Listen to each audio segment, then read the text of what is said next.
Bonjour et bienvenue. Aujourd'hui, on va traiter de corriger l'exercice 3 de l'examen national 2009, session de rattrapage, sur la probabilité, branche sciences expérimentales. Exercice 3 dit le suivant. Une urne contient 7 boules noires et 2 boules blanches, indiscernables au toucher. On tire au hasard, successivement et sans remise, 2 boules de l'urne. Soit x la variable aléatoire qui à chaque tirage associe le nombre de boules blanches restant dans l'urne après le tirage de 2 boules. Question a. Question A. Déterminer les valeurs prises par la variable aléatoire x.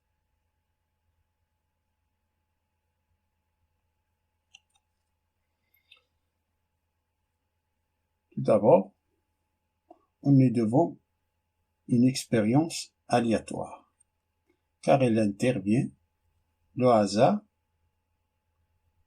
et nous ne savons pas quel est le résultat. Cependant, nous connaissons tous les résultats possibles.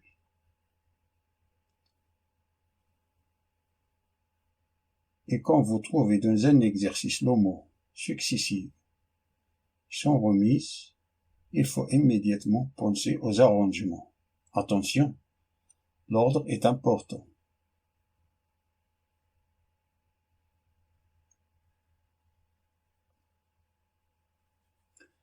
Alors, x la variable aléatoire qui à chaque tirage associe le nombre de boules blanches restant dans l'urne après le tirage de 2 boules.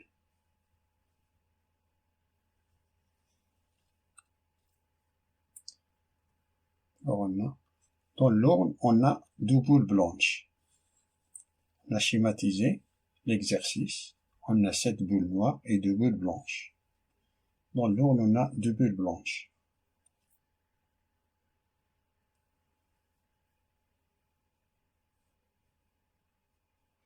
Alors, les valeurs du x, les bulles blanches restant après le tirage.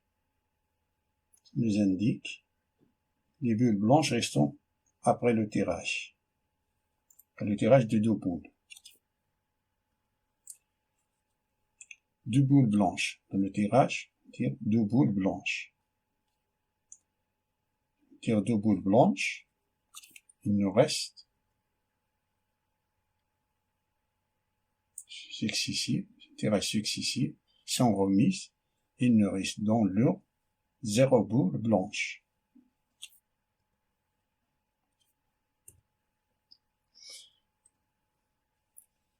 Dans le tirage de 2 boules, on a une seule blanche et l'autre boule non blanche, c'est-à-dire boule noire.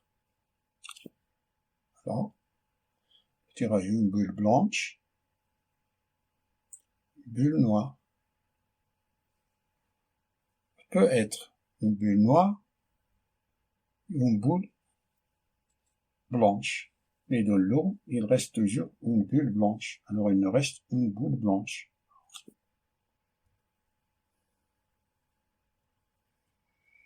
Si dans le tirage de 2 boules, tire 2 boules noires, c'est-à-dire aucune bulle blanche, tire aucune bulle blanche, il nous reste dans l'urne 2 bulles blanches.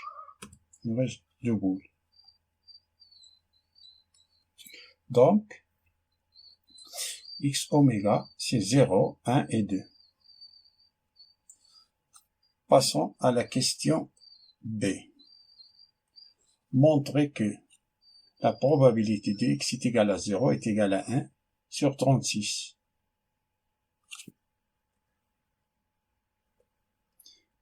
Soit oméga, l'univers de probabilité de cette expérience aléatoire. Chaque tirage est un arrangement sans répétition de 2 boules choisies parmi 9. Donc, on a cardinal de oméga, c'est l'arrangement de 2 parmi 9 qui est égal, 9 fois 8 qui est égal à 72 possibilités. La probabilité d'x est égale à 0, c'est la probabilité de tirer 2 boules blanches. soit A, l'événement du tiré de boule blanche.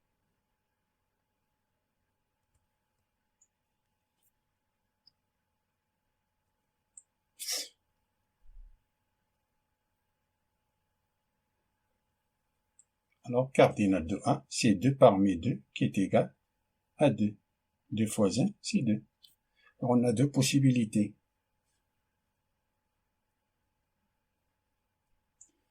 Comme les bulles sont indiscernables ou touchées, signifie que les bulles ont la même chance que les autres d'être tirées, ce qui fait qu'on est dans un cas d'équiprobabilité. Alors, la probabilité de A, c'est le nombre de cas favorables divisé par le nombre de cas possibles. Ça, c'est le nombre de cas favorables. Et ça, c'est le nombre de cas possibles. La probabilité x est égale à 0 qui est égale à la probabilité de A est égale à cardinal de A divisé par cardinal de oméga qui est égal à 2 sur 72 qui est égal à 1 sur 36. Simplifions par 2.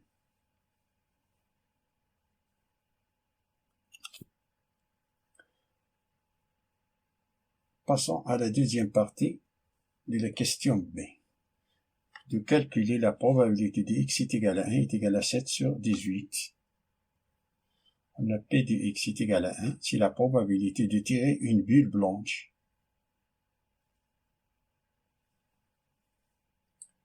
C'est-à-dire de tirer une bulle blanche. L'important, ne pas oublier que l'important est que l'ordre est important. Ne pas oublier qu'on est dans un tirage successif.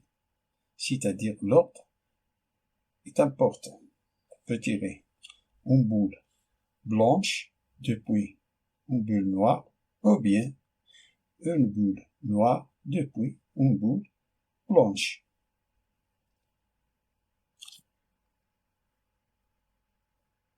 Alors on a gouvernement B et de tirer une bulle blanche.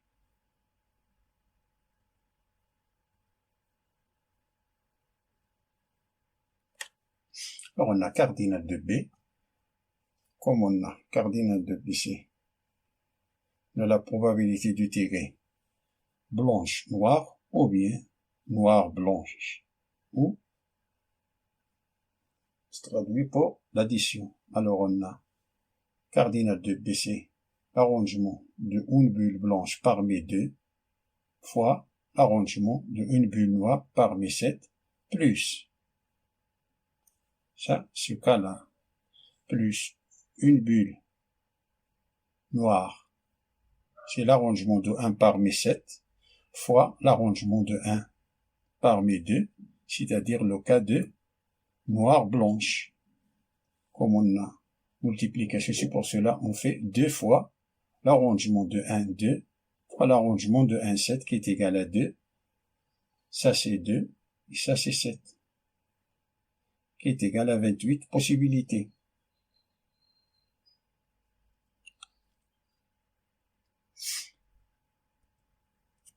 Donc, la probabilité de x est égale à 1 est égale à la probabilité de b qui est égale à cardinal de b divisé par cardinal de oméga est égal à 28 sur 72.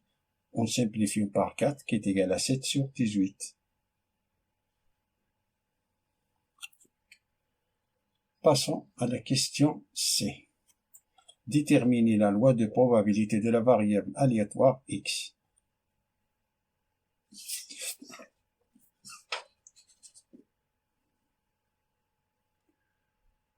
Là, on trace le tableau de la loi de probabilité et on rappelle que la somme de P de xi est égale à 1.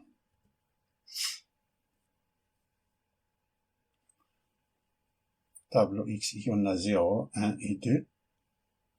Ça, c'est d'après la question 1, petit a, P de xi.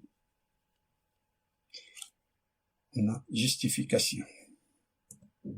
P de x0 est égal à 1 sur 36.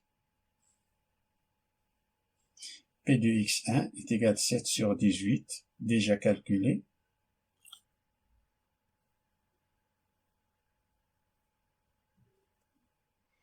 Et en appliquant cette formule-là, P de x est égal à 1, ce qui veut dire que P de x0 plus P de x1 plus P de x2 est égal à 1, ce qui veut dire que 1 sur 36 plus 7 sur 18 plus P de x2 est égal à 1, ce qui veut dire que P de x2 est égal. 1 c'est 36 divisé par 36.